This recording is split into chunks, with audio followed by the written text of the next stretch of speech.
Hi guys, we are outside the Anglican Cathedral and we have a very special Shiverpool theme live today. So do you want to introduce yourself? Yes, so my name is Chilla Black and I'm one of the spirit guides with the Shiverpool crew, and I'm going to take you on a mini tour of what is arguably one of my favourite little quarters of the city centre of Liverpool. And I'm going to start with the Oratory behind me, so we get a little bit closer. So the Oratory, in a way, it kind of gets forgotten about because when you get to this point in the city, you can feel quite overwhelmed by the grandeur, the majesty of the Anglican Cathedral behind me.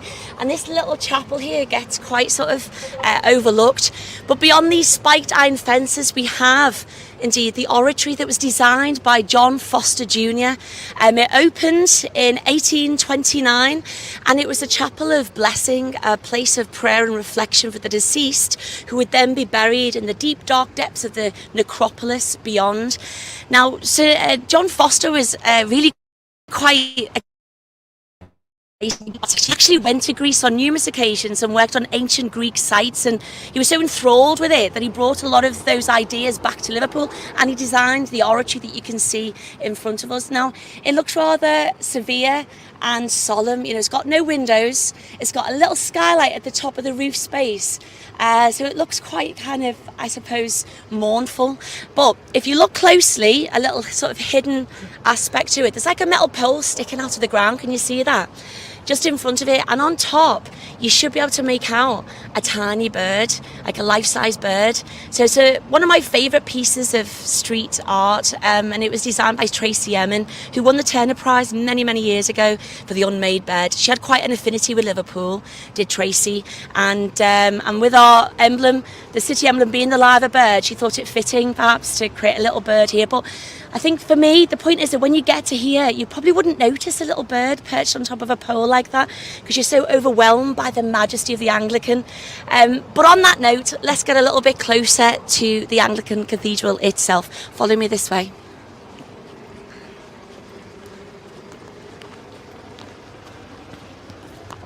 What a sunny day for this, isn't it? Oh, it's beautiful. Gorgeous.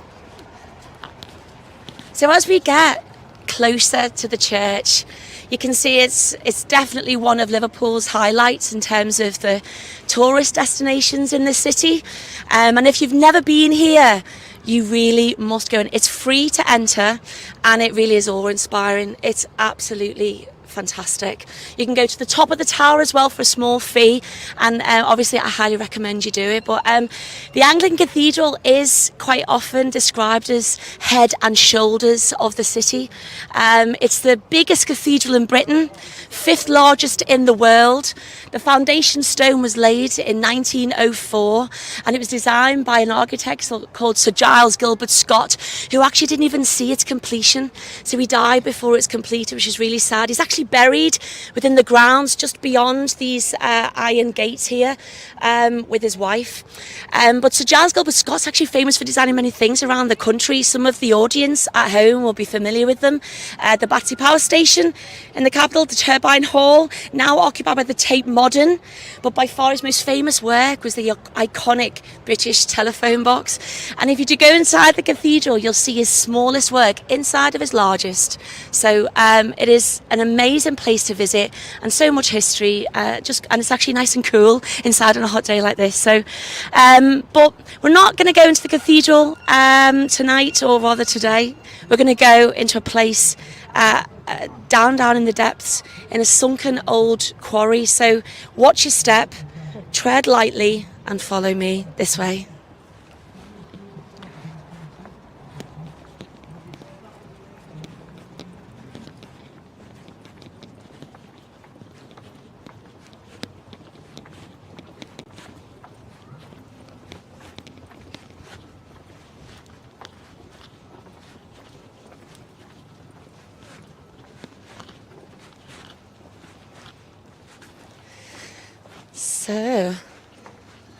So we're going to pause here at the threshold of the main entrance, I suppose, into the cemetery itself. And this place really does prove that even though it's sunny, it can be seriously spooky down here. Now, I'm sure lots of the residents of Liverpool have been down here countless times. I know that when we do our tours, there's many people who have fond memories of this place, especially when they were little children playing in those long sort of summer holidays. But this is indeed St James's Gardens, formerly a sandstone quarry. It had been a quarry for hundreds of years. From earliest records go back to the 1600s, and for many, many years the rock that was taken from here was used to build the burgeoning docks down by the riverside and many of Liverpool's finest buildings, including the town hall, which still perches very prettily at the top of Castle Street. But when the quarry was exhausted, around the year 1825, it was considered that most of the useful stone had been taken. And so the city was left with a great sort of scar upon the town, a chasm in the middle of this bustling metropolis. And so I suppose what to do with it was a question.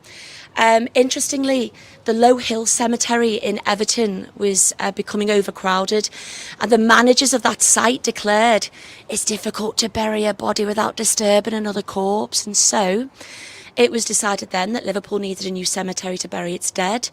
This whole space, this near 10-acre site, was landscaped. They took inspiration from Père Lachaise Cemetery in Paris. If you've ever been there, absolutely incredible cemetery in Paris. They landscaped this great place, and one by one from 1829, they buried Liverpool's dead down here. Now, there are 57,774 separate interments down here, so just under 60,000 Victorian and Edwardian souls have found St James their final place of rest. And there are people from all walks of life. As you can see, look, people come down here and enjoy this gorgeous park of a daytime. But yet, people from all walks of life have been buried down here. So Billy Lynn, founder of the Grand National, the most infamous steeplechase in the world. We've got Kitty Wilkinson, the saint of the slums, the originator of public washhouses and bathhouses for the poor. We've got American senators, an American sea captain who was stabbed to death in the Bay of Biscay by a mutinous crew. Sarah Biffin. Now, Sarah was an artist. She painted England's kings, queens and aristocracy using a paintbrush that she held in her mouth. She also painted Queen Victoria, and she actually features in many of Charles Dickens's novels. She's buried down here. What an extraordinary life she would have lived. But probably the saddest of all are definitely the children. Actually, just under half, 44% of those buried down here were actually under the age of 10. So it's an incredible place with a very rich history. But let's go a little bit further down. We're actually going to be exploring 3 tunnels on our little mini tour, and this one is the first. So follow me down this way.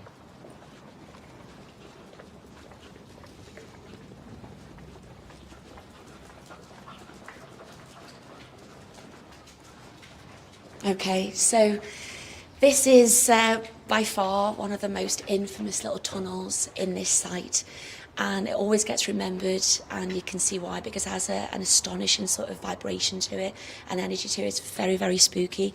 But the Ordnance Survey, always believed that it was a naturally forming tunnel, like it had always sort of been here. But if you get closer to the surface, you can see it's peppered with chisel marks that were put there by the stonemasons that occupied this site all those years ago. They were obviously trying to sort of like work on it and smoothen it over to maybe widen it.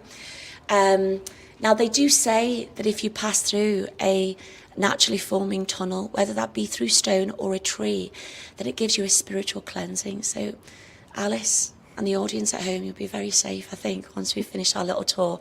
It is very magical, but definitely really spooky. But before we move further down, just that surrounds us here, that lines this little pathway, you'll be able to see that there are headstones. Now, they're original Victorian and Edwardian headstones. So this, of course, tells the story of the later part of the cemetery's history. So the last burial, the last interment in the site was 1936, And this was after lots of callings for the cemetery to be closed because it was so overcrowded. There were complaints like there was a health crisis. At one point, there were so many people being buried down here, especially during the cholera, that there was people described it as a rising miasma, like a strange sort of foggy mist, a smell, a really noxious, horrible stench that was rising from the cemetery. And if the wind was blown in the wrong direction, then this smelly, noxious stench would waft over the Georgian Quarter on the far side of this little part of Liverpool. And the smell was bad enough to bring a tear to one's eye and to put one off one's breakfast, believe you me. So by 1936, thankfully, people were really pleased to know that it had closed. So that was the last interment. And then once it had been closed, like many cemeteries in Britain, it was neglected, left to rack and ruin. And the graves were starting to break. They were falling over. It was becoming really dangerous. A lot of the residents in the city who had no home, they were homeless, would actually occupy a lot of the catacombs that stretch on the eastern side of this place. Those catacombs that were never used, that were cut into the rock. There were also little claims or rumours of witchcraft and devil worship as well. So it was a nefarious place. And so by the late 60s, it was decided that something had to be done about it again. So 1972, the place had been cleared. They kept about 1,135 graves. Those are the ones that you can see today and that are in the main body of the cemetery. And yeah, some of them were used to decorate this place. But let's make our way further down and explore the two other tunnels. Come this way.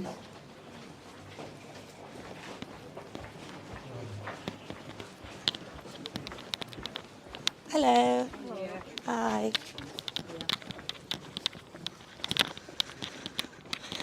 Okay. So immediately as you come out of the gloom of that tunnel, you can see that St. James is a cacophony of supernatural activity, you might say. So it's teeming with spreading trees, wildflowers, birds. It's a haven of natural delights, you might say. We call it a secret garden at Shiverpool, and it really is, especially in the summer. But we're actually going to go into a little corner of the cemetery that we call Sailors Town. So follow me down this way, please.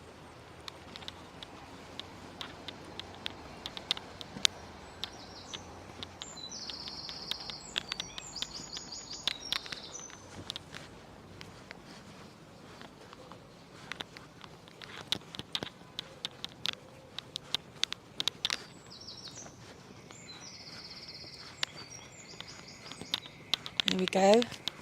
So brilliant. So this is a lovely little perspective, and we love bringing people down to this little section here. It feels like you're in a film set.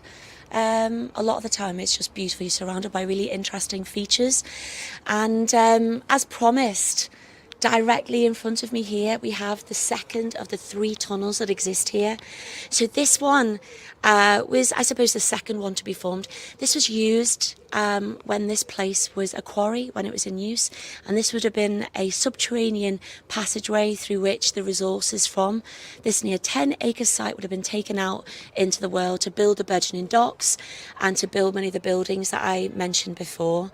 But actually what's interesting is that actually nobody alive knows where it ends.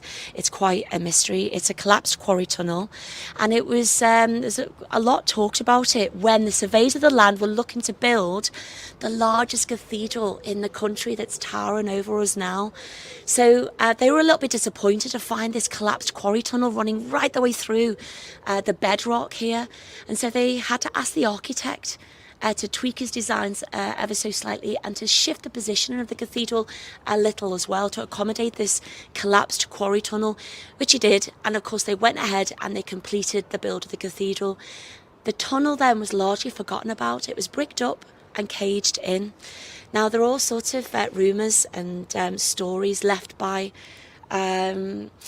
local storytellers that described various bits of paraphernalia that were found within this tunnel site that suggested a spot of witchcraft and pagan ritual. Now, this place is no stranger to the pagans. They revere this site. There are markings actually that surround us now, especially on this side of the wall, that you can actually see when it's daylight. You can see all sorts of unusual markings, shapes and signs. Some people describe them as sort of old runes. It's quite a mystery as to why they're there, how long they've been there for, but they're curious nonetheless. Speaking of markings, though, there are some more that are a little closer, and you can get right up to them. So come along this way to this great edifice here. And what you'll find in the stone is what can only be described as sort of graffiti, a sort of ancient I was here. You can see there's names, you've got dates as well. Some of the lettering here is really beautifully formed. And of course, they're kind of like a little time capsule, aren't they, in many ways? Like if you think what has happened and changed since the people who were here.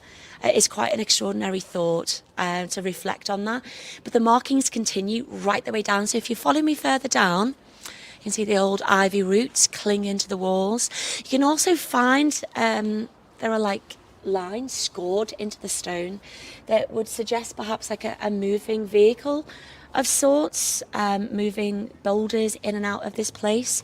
And the earliest date that we've found is actually here. So this is quite early, 1797.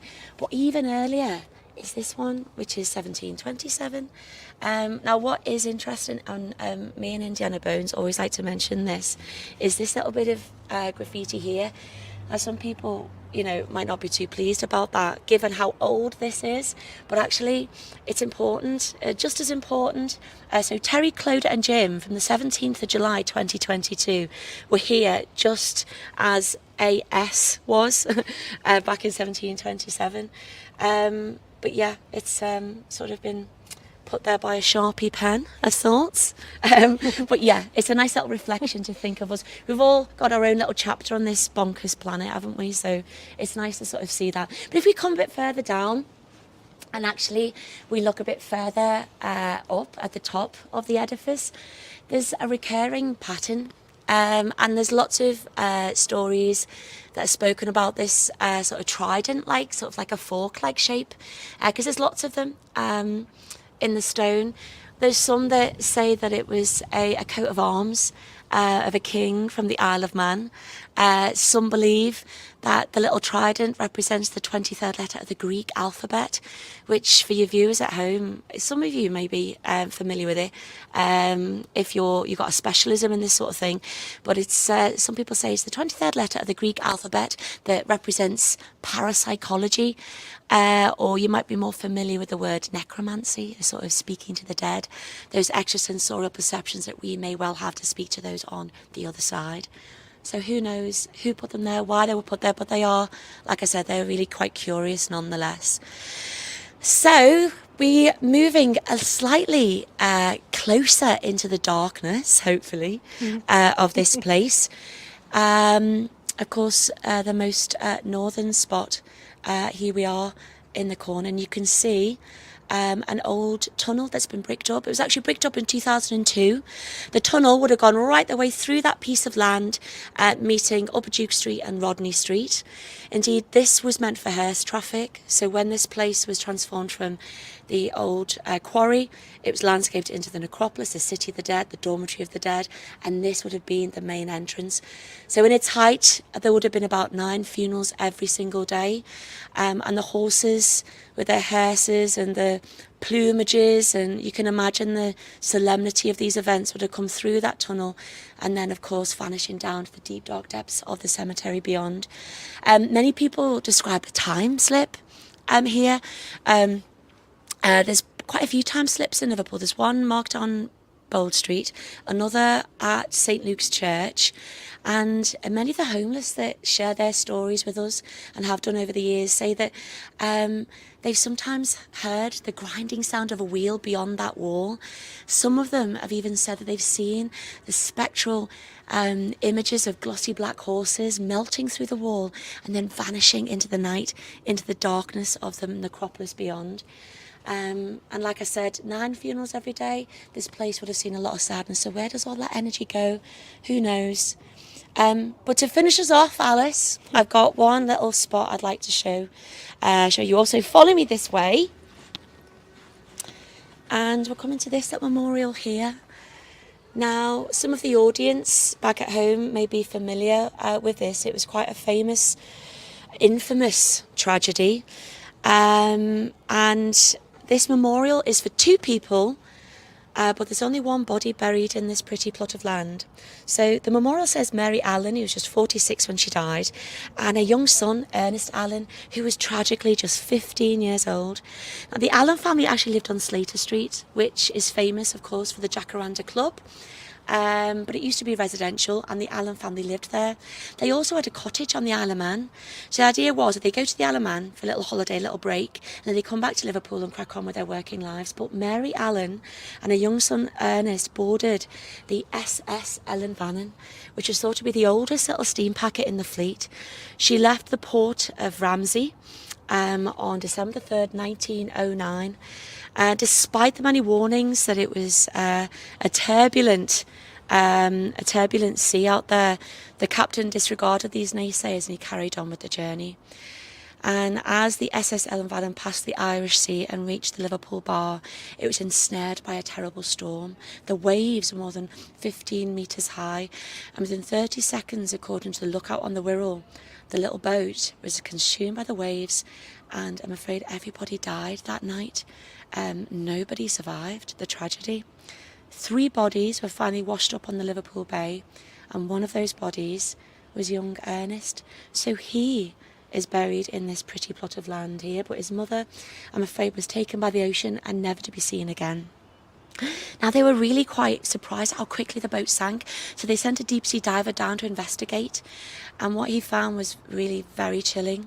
He found a young couple who was still wrapped up in each other's arms, fast asleep in bed, of course, almost like locked in an eternal limbo beneath the ocean waves, never to live out their lives together.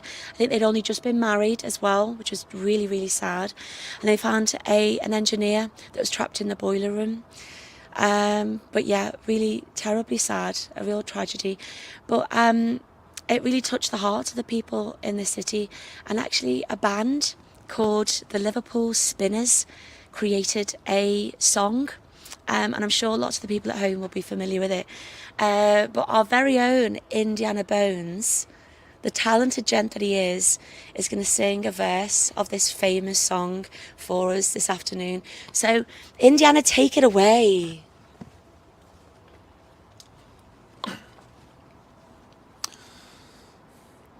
Snaefeltin Wald Ben Macree. 14 ships have sailed the sea, proudly bearing a Manx name. One will never sail again. O Ellen Vannon of the Isle of Man Company. O Ellen Vannon, lost in the Irish Sea. Wow, that was amazing. That was incredible. That was really good. So there you have it, and I think we'll finish here. We're actually underneath the hawthorn tree that is known for love and protection. And so for the viewers at home, if you've never been to this place, in the evening or in the day, it is a gorgeous spot to come and just while away the hours and enjoy this gorgeous little part of Liverpool.